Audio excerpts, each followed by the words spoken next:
this video I've gotten lots of responses to is how to be in a long-term relationship and the 90-day no sex rule. You lost all your damn minds. You lost your damn minds. Okay, breathe. 90 days. 90 days of meeting someone that you're attracted to, someone that you might have possibility with, someone that this could blossom into a relationship with, and you have sex right after dinner if you get to dinner, and then he doesn't call you and you wonder why. Okay, so let's deal with having sex, and then we'll deal with why he didn't call you, or some of the possibilities. I'm not a psychic. I will just try and answer some questions that I've heard feedback from in years upon years upon years of workshops with men. So maybe it has some validity. Okay, so 90-day rule. Why the 90-day rule? When you actually restrain yourself, control yourself, two things happen. One thing happens is that, and I believe that this actually occurs because of the lack of education and socialization around same-gender sex or homosexuality or relationships or dating. Two men meet, they're in their 30s. They probably didn't get to go to the prom with who they were truly attracted to. Somebody's been living a lie for a while. They finally got away from their parents. They came out in college. Somebody else moved away or has a different life in Manhattan than they do with their family in Brooklyn. So they meet, they're attracted, and they say, let's go out on a date. They've actually gotten to the point of discussing, you know something, this is worth an investment, to not immediately find somewhere or some time to be sexual, but to go out on a date. Why is this important? One, it examples to not only ourselves internally, but the other person, that the other person is worth effort. And not only worth effort, but worth resources. Here's one thing that men who are dating men miss out on, that men dating women learn. Your resources are valuable. Your resources are valuable. Now, you may not have an abundance of resources to take someone to the Four Seasons restaurant here in New York City and to the top of the Empire State Building and for a helicopter ride, but part of what being a man is sharing your loving bounty with other men, women, and children and animals in a protective and loving way. Part of being a boy is trying to play, have fun, and immediately get pleasure. So, let's go into the precept. There are two. Let's give them two names. Let's call them Adam and Steve. So Adam and Steve are meeting, and they're going out on a date. And they're having a great time. They're having a great conversation. And there's mutual attraction. There's flirtation going back and forth. Hopefully everybody's been in this situation or moving towards being in dates that are in this kind of situation where you know the other person likes you because they're making eye contact. There's subtle touching. Things are going on. Good energy and vibes going back and forth.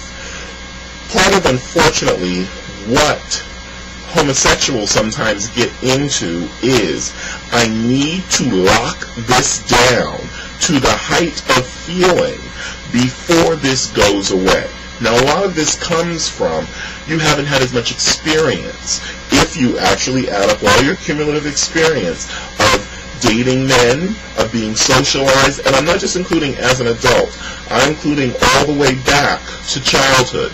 So, first grade, second grade, passing notes to this one, to that one, going to a cotillion. I remember I went to Catholic school, we had a cotillion, and you got to pick a girl to go with. I don't remember the girl's name who I went with, but I do remember that process actually happening. And then I remember in junior high school, going out on dates with young ladies, and then in high school, and further on. So there's a whole socialization period of that. Now, while I can look at attraction that I may have had to males, it took a while before I was actually adult enough in some ways or mature enough in my teens to be able to not only rationalize it, act upon it, but do things and find like-minded other young men to do things with. So that takes time. Because it's not encouraged in our society, it doesn't happen from kindergarten. It doesn't happen from, oh, you're going to grow up and marry each other. Oh, aren't you a beautiful little bride? You're going to make a great husband one day. All of those kinds of things. So about 10 to 15 years of dating skill is lost, being almost trapped in a heterosexual world when you're under 18. So now Adam and Steve are on a date.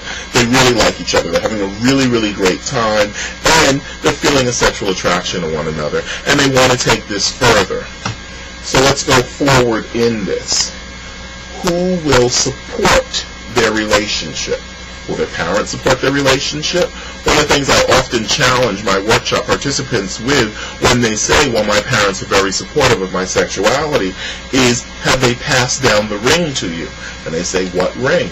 I don't know, your grandfather's ring, your father's ring, their wedding ring for you to give to your husband one day. I say, well, do they point out to you the hall that they're going to help pay for to rent out when you have your commitment or marriage ceremony? These are really, really big things, because there are levels of acceptance, and there's true acceptance when I treat you just as equal as I treat my daughters. The expectations that I have with my daughters or that I have with my sons, who I may believe or know are heterosexual, the different things that they're given. Most importantly, what are they given? Advice on how to maintain relationships, from dating to courtship to engagement. Engagement being an incredible stage that a heterosexual couple can look at, so they understand the stages of a relationship up until marriage, even tending a marriage and a relationship. If people are living together, how to deal with divorce, what divorce looks like, how to avoid divorce, the support system. Think of all of the people who support heterosexual relationships just in your family alone, sometimes with just the things that they say.